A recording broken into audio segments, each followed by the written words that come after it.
Hello, it's Hebby and welcome to my channel. I'm making every Wings of Fire dragon into a plushie for a challenge series, and today we shall be doing that and more. Because slowly these videos have turned into my literary analysis, so buckle in. Wings of Fire is a book series about dragons, not just about dragons, from the point of view of dragons.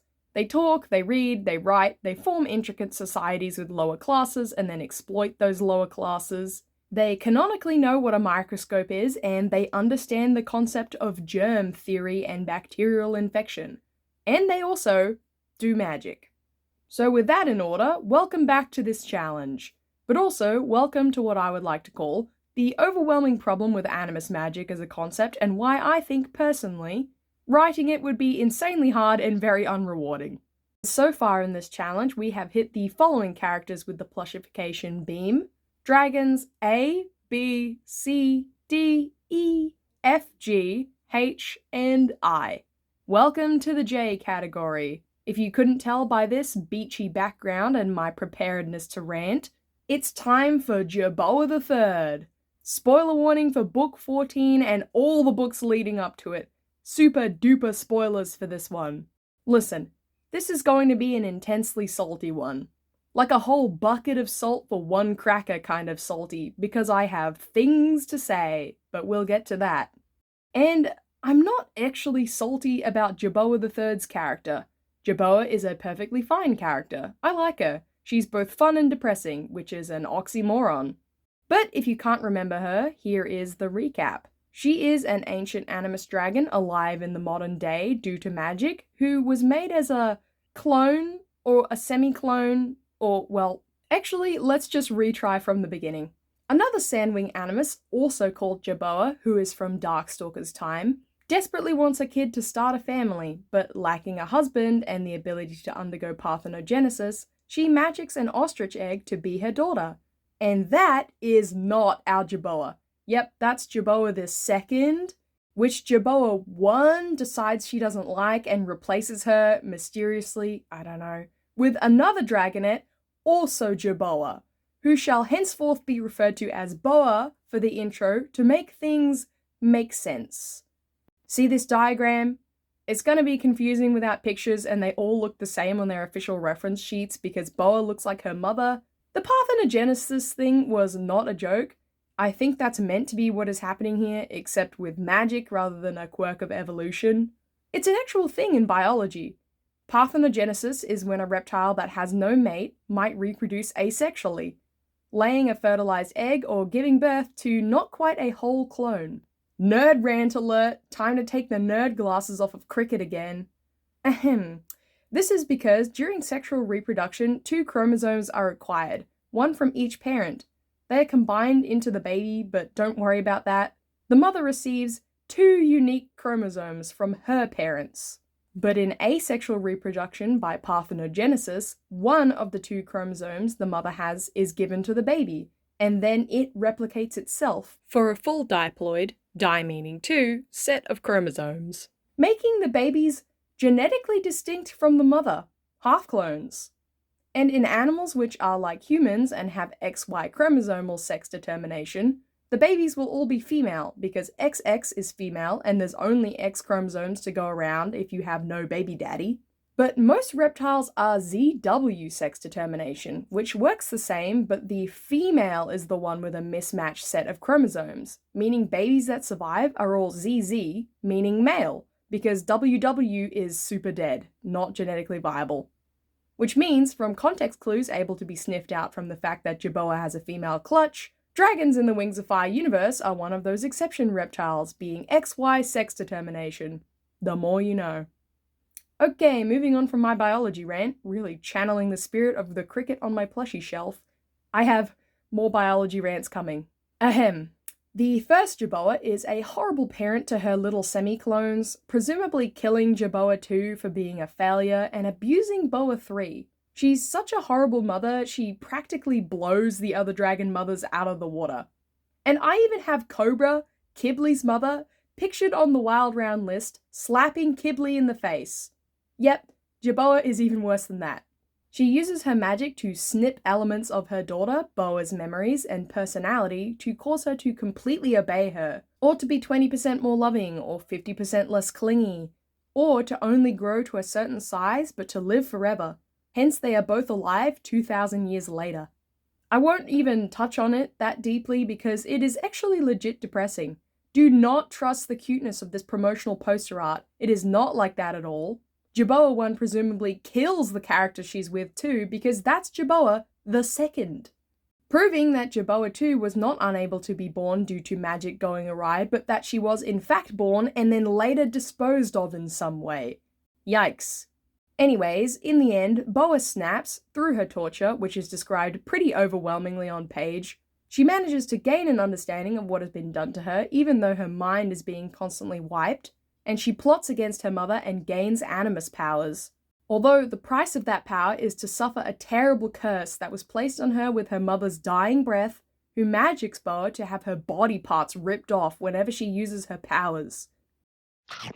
Boa uses her powers immediately to bury her mother's frozen corpse underneath the floorboards, Edgar Allan Poe's The Telltale Heart style.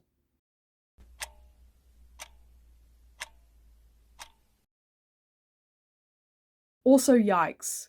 Eventually, 6 of Boa's fingers and toes and the barb on the tip of her tail are ripped off from this curse, which she hides with an enchanted seashell. Naturally, this depressing backstory makes our Jerboa, the one we are making in this video, naturally disliking of Animus magic, and so, using her powers, she revokes the ability for all spells in the future to be cast in the story by currently living Animus dragons. And that's what I have a ridiculously sized rant for. Welcome to the real meat of the video, glad you could make it. Sit down, get strapped in, and we're ready. So, I personally subscribe to the idea that Animus magic has no tangible physical effect upon the soul, rather that it's the ease and convenience of magic and power which corrupts the dragon who wields it, causing them to no longer think of other dragons as having personalities, but rather as being problems which can be solved with a little bit of magic, causing such dragons to act soulless of their own free will and decision-making. Power corrupting in a less physical way speaks more to real life in the sense that those with power are led to abuse it for the sake of convenience and pleasure. They can only do the terrible things that they do because of and in service of acquiring more power. By its nature, power is just corrupting in all of its forms, and all the animi who are good in Wings of Fire are so because of their hesitancy to overexert their influence. Animus magic is, narratively speaking, limited by the effect on the soul. But, then morally reprehensible Animus magic dragons were introduced, and mad Animus dragons, for whom any literal or even metaphorical effect on the soul would be something of a moot point, because they were either insane and didn't care, or fully able to justify themselves as the good guy, no matter how dark their actions. And if that limitation isn't a consistent factor, then I suppose that means Animus magic has no limitations at all, and it's actually a loose cannon, constantly being fired in the narrative and ripping huge plot holes in the very text it's used in. Whoopsie daisies. Animus magic is a power which is utterly beyond godlike. Animus magic trumps everything. Animus magic trumps fire. It trumps natural disaster. It trumps death itself, because even though it cannot resurrect a dragon from the dead, for which there is no evidence that it cannot, by the way, you can get around that with the same result so easily it's not even funny. Because, critically, Animus magic trumps the narrative of the entire story which it exists in. It's not even like a genie with 3 wishes. You get infinite spells, and you can cast a spell for or on anything, unless another Animus dragon has forbade it from being so. Want a soda?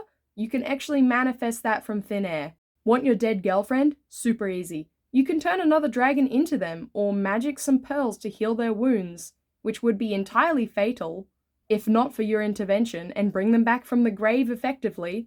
Awesome.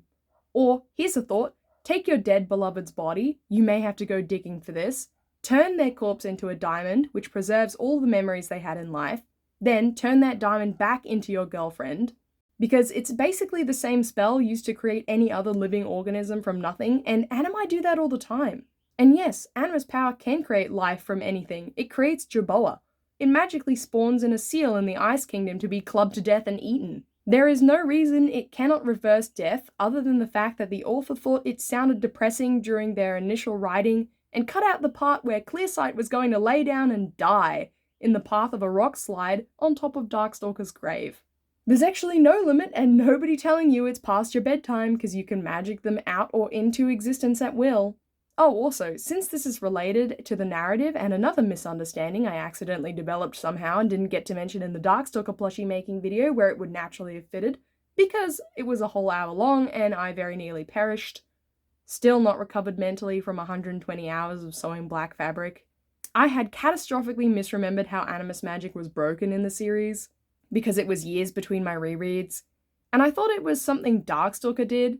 Like, when you have infinite power, what you really have to do is make sure nobody else has infinite power, or you don't actually have infinite power, do you? You've got a roughly comparable power on a competitive dragon power-up market. And why, if you're so smart and care so little about free will anyways, would you want that? Hear me out. If Darkstalker wasn't acting concussed, he might have been dehydrated. It was a long 2,000 years in the cave. But he could have immediately emerged from underground, put on his reading glasses, and read out a script along the lines of, make every single Animus dragon in the world no longer an Animus, except of course for me, and make all my spells irreversible in power to anyone except myself, and also, you know what, make me another 2 feet taller, I want to be Godzilla. And then what was anyone gonna do? All of those magic spells are totally allowable within the limitations of Animus magic, because Animus magic has no limitations. As observed when Jerboa literally deletes it straight out of the text, like it probably should have been during the draft phase of this whole book series. Darkstalker may have wanted others to trust him, which is why he probably didn't do that, because it is so obviously a move to power, but come on. Even if he wanted to be loved, there are other ways Darkstalker could have ingratiated himself with his, quote, friends, after nuking Animus magic across the globe, ways which Darkstalker thinks of but doesn't really pull through on. We've already seen from Turtle's book that Animus dragons can be made. Darkstalker knows Animus dragons can be made because he offers to make Kibli one. Animus power is actually infinite, so he has nothing to lose from making himself the only true Animus, and then handing out a lesser version of Animus magic back to everyone he deems worthy of wielding it. And then he can still be God Emperor of Pyria, but his most loyal generals have superpowers. Actually undefeatable.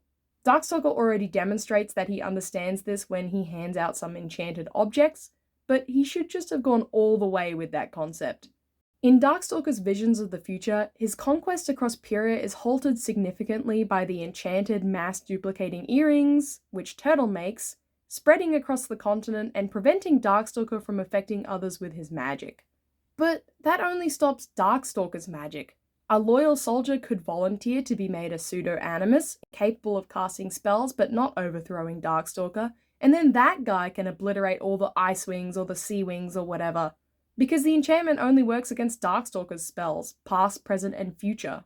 Turtle is not super creative with his wording a lot of the time, he's pretty bad Animus. But making another Animus who then casts their own spell doesn't really come under the purview of Darkstalker's spells. And we can see this in text when Turtle makes Anemone into an Animus and then Darkstalker strips Turtle of his Animus powers, but even though this happens and Turtle is the source of an enemy's magic, Anemone can still cast spells. Meaning that you can make an entirely independent Animus whose magic does not stem from your own but rather within themselves, who can then cast spells and get rid of those pesky earrings. So the earrings would have to be constantly updated to include any new enemy magic dragons that get made. In fact, any enemy dragons at all, whilst including positive Animus spells, because Animi switching sides or Anemone and Turtle fighting back is an inevitability thing. But of course, you can actually do that within the limitations of Animus magic because they are busted. Saying limitations of Animus power is an untrue statement in general. There's no limitations at all, period. You can do anything at any point and conquer the entire globe, and there's literally nothing that can be done. And yet, there has been hundreds and hundreds of years of Animus history. Are you seriously telling me not one of those Animus dragons wasn't either A, An idiot and misworded a spell so catastrophically they turned all the sand in the Kingdom of Sand into live fish or something, which, by the way, is a thing openly speculated on in the story, since Animus magic is blind to the intention of the caster and operates on a will of its own based on specific language.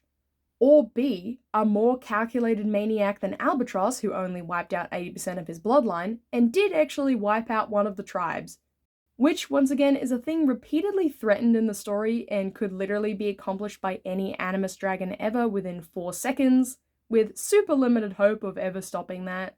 Just make all the Skywings have a heart attack when you crack an egg for breakfast. We can see in the story that Animus spells work on entire tribes because Darkstalker casts an Animus spell on the entire Icewing tribe. He just didn't make them die instantly, he wanted them to suffer first. Like, seriously, a dictatorship where an Animus comes to power is utterly unstoppable. Not Queen Diamond, evidently, because she was hit with the same idiot stick that most Animus dragons have been hit with throughout time. But you know, if we're getting serious here, they could have crushed all the other tribes in existence by flexing their pinky finger. Diamond could have made all Nightwings everywhere explode. And she was an Icewing who, as a tribe, according to other dragons and themselves, perfected the use of Animus magic by breeding the trait into the royal family and having strict rules. But not all Animus dragons are or were Icewings. The Skywings knew about Animus magic. They simply killed their Animuses. Seawings got their first Animus ever and that turned out great. And Sandwings obviously have or had Animuses because we're making one right now. But even if some tribes didn't have animi, if an Animus gave their friend Animus powers and then their friend gave their other friend Animus powers, since it's literally infinitely powerful and infinitely duplicable over literally thousands of years, every dragon on the whole planet would have been made an Animus, and it all would have been back to equal ground. Are you telling me that all throughout history, with multiple Animus dragons alive at any given time, with dragons from lots of tribes having animi, not a single one of these infinite potential losers was stupid or greedy enough to try for a winner-winner total domination dinner? It's just this giant red button sitting straight in the middle of the plot, covered in blinking lights with giant arrows pointing at you. But as you get closer, it has this little sticky note begging you not to notice it. And you want to know why no characters in the story have pushed that button?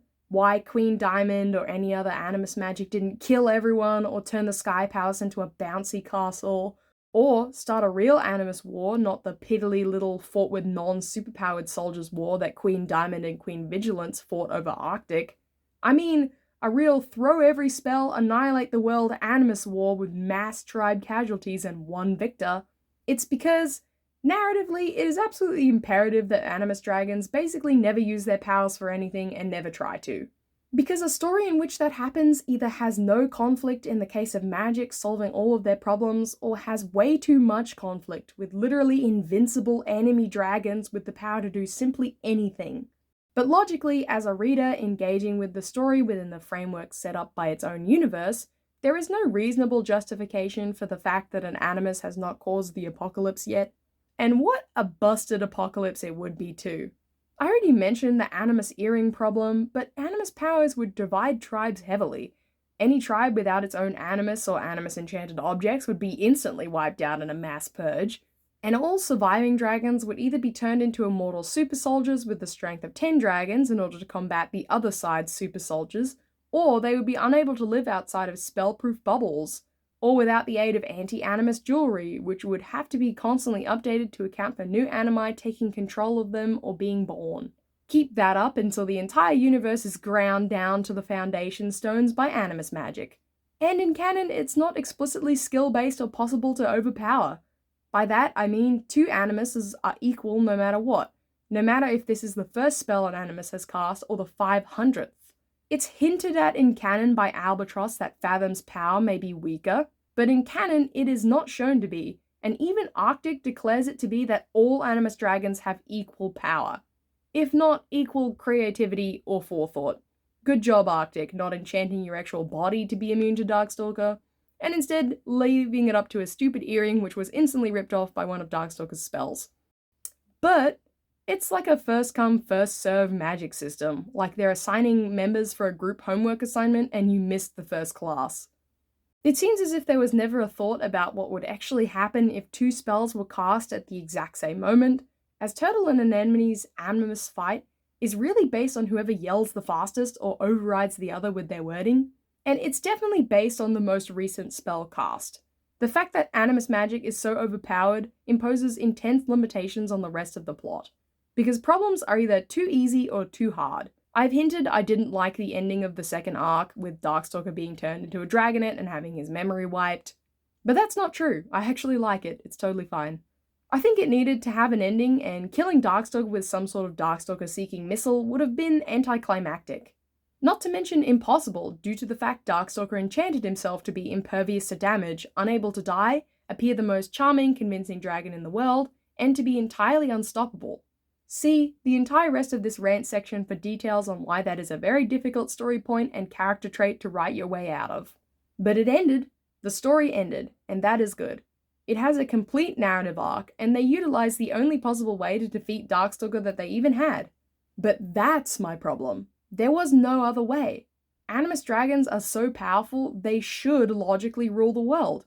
But as I said, it would be a complete apocalypse if this was to actually happen, so let's just be happy that no dragons in the series, not even Darkstalker, has been both an Animus and had an imagination. I'm getting a little rabidly worked up here, but what I'm saying is, Jerboa shrugging and going, oops, Animus magic all broken, both solves and raises issues, and despite that, it's still better than doing nothing at all, because Animus magic as a concept was broken, long before it was taken out to the back of the shed and shot dead in the plot by Jerboa, if you know what I'm saying. But I respect the guts to try for it in terms of actual writing difficulty. Because yeah, that's why you don't make your magic system the most powerful thing ever in the whole world, with no rules, no limitations, and infinite replicability. But if you're thinking of things that are super cool in theory, that's like at the top of the list. As a writer also, I get it. I'd probably be petrified if someone out there was to analyze my writing this pickily, because it's hard to write a magic system. There's a lot of things you have to think about. Contingency plans, even. And it's really, really doubly hard to write all of the nonsense of a magic system as busted as this particular one, and to justify how nobody has just done the one thing that would explode the whole plot, but would totally be easy for them to accomplish, and actually just finish off those damn ice wings.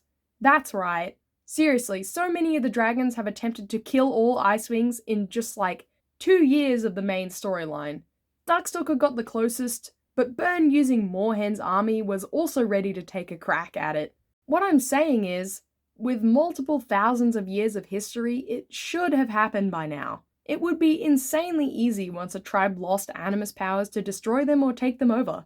Animus magic already solved world dragon hunger with the stupid seal hole in the Ice Kingdom, which is enchanted to produce a hunk of meat in the shape of a seal that was never technically alive or dead by magic for dragons to eat, or to hypnotically summon a pre-existing seal from somewhere to swim into the claws of an awaiting Icewing and kill itself. It's really messed up if you think about it. And they have Turtle's stupid bowl as well, which can duplicate Animus enchanted objects whilst preserving the enchantment, and this is somehow not treated as the complete plot-busting writing insanity vortex that it is, for anything but those stupid earrings, which won't even work for very long. They could have made infinite dream visitors. They could have had basically dragon cell phones that only work at night and during mid-afternoon naps. What was stopping dragons from permanently ending all resource conflicts and wars with this thing? Want 1,000,000 sapphires and rubies to trade to the Skywings in order to exchange for a piece of their land? Well, just chug a coffee and spend a long night chanting over Turtle's stupid bowl, and then boom. Oh, but now that Animus enchanted magically produced jewels, which are alike to forgeries, but actually factually completely identical to, quote, real jewels, you have crashed the market for jewels with hyperinflation. And demand for jewels or the products thereof have plummeted, spiraling the dragon trading and the gold economy, because money is a canonical concept in some tribes, into the trash.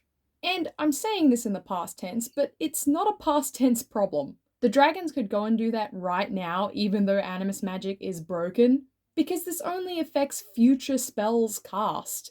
The fact that the world the story takes place in has neither been utterly destroyed beyond repair or become a thriving, harmonious utopia in the thousands of years of Animus history makes a reader acutely aware of the hand of the author, manipulating the story down a path which is writable, where realistically a story with a multiple thousand-year history of this kind of unrestrained, completely overpowered magic would be utterly unrecognizable from the way in which it started off before magic. But it's not. There has canonically never been an Animus more successful or ambitious than Darkstalker, which seems like a hard ask from the reader to actually believe that could happen. And Darkstalker is not even that successful, if we're being honest. Doesn't even succeed in becoming a real king, or killing the Icewings, or bringing his girlfriend back from the dead, or doing anything really, which I think is bad. Just from a point of view of actual writing and structuring, it pulls you out of the story in a way that breaks some of that immersion. And that's why I'm so happy that Jerboa was introduced to simply clobber Animus magic to death right in front of everyone.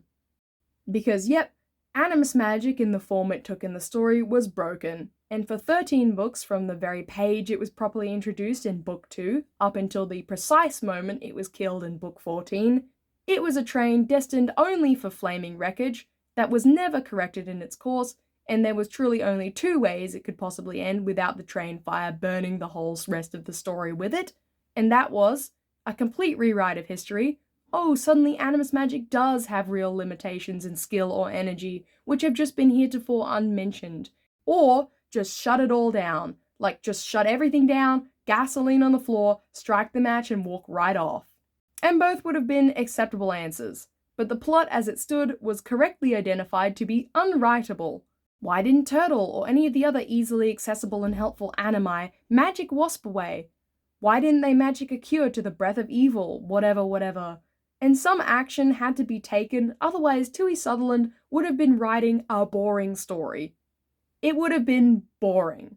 All the effort to make Animus magic the most cool, the most powerful, and awesome thing just sort of sucks the excitingness out of other areas of the plot. There would be no reason to bother at all with doing anything difficult if Animus magic was actually used like it could hypothetically be used. There seriously was no other way. This was a total necessity, and one of the two acceptable options to put out the smouldering ruins of Animus magic as a whole concept. Good riddance. Oh, except Arc 4 is coming out. Woo, I'm excited. But if the obvious loophole in the wording of Jerboa's spell, any Animus dragon currently alive, turns out to be a wide open portal to let this nonsense back into the story with no alterations, and there's a million animi on a secret island, or Darkstalker comes back because he wasn't technically alive during the wording of that speech, then I will take that stupid candlestick that Jerboa smashed to break Animus magic, and instead I will break it over Darkstalker's ghostly head. But we'll see how it all pans out. I'm still excited to have magic back in Wings of Fire if that's the direction that this is going to go. My only hope is that it's a magic system, with rules, and creative problem solving, and not what I dare say is a magic hammer, one for which every problem in the story appears as a nail.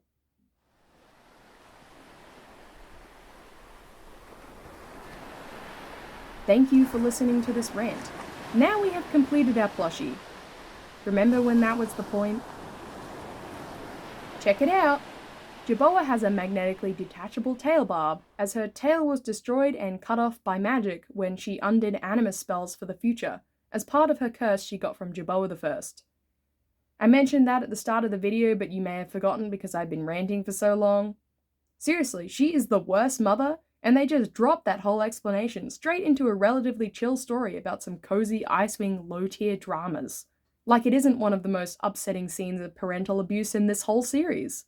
Anyways, creating the tail barb like this required making the inner surface of the two halves of the tail and sewing a magnet to each part. You could do this with any bit of the dragon, and is basically the same techniques used to create amputations in the plushies like with Dune's foreleg. Ahem. Anyways, I couldn't create Jerboa's missing fingers since my plushies do not have separate fingers, but she hides those with this magic shell around her neck, which I actually stole from my partner who bought this when he bought a children's magazine of crossword puzzles. And it had the perfect little shell bead shape, so I had to have it. And I put it around her neck in order to justify not making the toe thing. There you go, that's done. If you'd like your own Jerboa plushie, then you can download all my patterns for free. They're in the patterns tab on Patreon for you to download. Go on, the plushie army is calling to you, just like it's calling to Jerboa. You can even make a Jerboa that's less depressed somehow. Also, 0.5 out of 10 for evil. Difficult to make the call, but probably a half point for freezing alive and then burying your mother's corpse underneath the floorboards. Not because her mother didn't deserve it, but because it's really creative. It's definitely not spur of the moment. And here's a shout out to my Whirlpool Hate Club members, the most generous tier on my Patreon. Your Whirlpool hater pins for all current, past, and new members up until the 1st of December shall be shipped with haste. Remember to update your shipping address on Patreon if you want one. Anyhow, Whirlpool will not torture himself, and since we have been discussing Animus punishments, before our Jerboa destroys it all, we shall have him be enchanted by the ghost of Jerboa I, to have his body contorted for our amusement. Agatha, Rhea Brown, the true Mike Brown, Coriander, that Dragon Toon Fuzz, Danielle Oliver, Bird Yeggling, Anonymous Running Dragon, the Waits Aranik Fluffle, Ninja Kitty Awakens, and Phoenix Fire. Thank you very much for watching this video, even through the angry ranting and even the biology side tangents. I cannot help myself with those. At 20k subscribers, I'm going to make some of your OCs. Here's a shout out to my Patreon members and a warning for a speed paint about to start, for my background art. Amy, Helen Blanchard, Ellie Bryan, Lucifer, Lucy Fox, Dreamy Creature, Bei Wang, Agatha, Rhea Brown, the true Mike Brown, Anna Pierce, Tiny Snapdragon, Mangle Mush, Zoe Wings of Fire Fan, Pukey, Jacy, Noodlehead, Coriander, Turtle Wings of Fire, Dragon Nix, Zoe Cameron, Peter and Lee Studios, That Dragon Toon Fuzz, Archeron, Tommy, Mihir, What's My Name, Shadow, Nika Fadowsi, Tea Party, Elena Spivey, Lots of Pizza, Danny, Meshtail, Audrina Bailey, Kayla Hedrick, Danielle Oliver, The Creature's Burrow, Bird Yeggling, Icariel, Crafty6809, Chickaroy, Quinn, Keegan Evans, Hazel Williams, Nix, Connie, Gordon Young, The Fairest Rubber Duck, Silly Rabbit 87, Carol, Erin Donahue, Anonymous Running Dragon, The Waits Aranek Fluffle, Gatto Catamoose, Greymalkin, Racing Wolf, Miffy, Victoria Toucan, Aliana, Rhythm the Raptor, Verla, Vanessa and Anara Burrows, I Love My Fuzzy Kitten, Caroline T, Ninja Kitty Awakens, The Starving Child, Fantasy, Indigo, Inky Boy YT, Fennec is here, I Like the Dumb Bunny Shrimp, Phoenix Fire, Mono Deer, Aninka Lemason, ADH Dream 1409, and Kimber.